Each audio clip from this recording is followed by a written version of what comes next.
همجوران عزیز 18 سپتامبر سال 2023 و من قرار دارم در ناحیه 8 در راه و راه رفته همین بوته‌های خلول رو دیدم.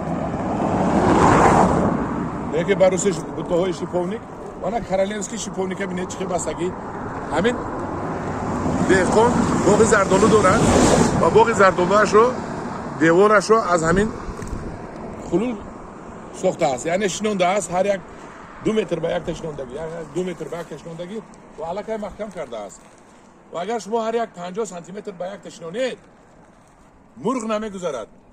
1 متر به شنونید میشد و 50 سانتی متر به شنونید به نهایت زیست میشد، مرغ نمیگذارد برای باغ شما. برای همین من پیشنهاد میکنم که من همین خیلی گیرگیردی دیولتون گیرگیردی باغتون من هم خیلی میوه نسترن شنونید بوته نسترن و به نهایت درآمد خوب دارد. 30 یا 40 الیمنت میکرو الیمنتی برای آدم طبابتیش به فایده داشته است بدن همین میوه همین خلول میوه نسترن. انا همجوران عزیز انا به شما یک درس من پیشنهاد میکنم شما قبول کنید. در پناه خدا باشد، خدا نگهبان شما باشد. پدیلیت کنید، подписаться کنید، لایک کنید.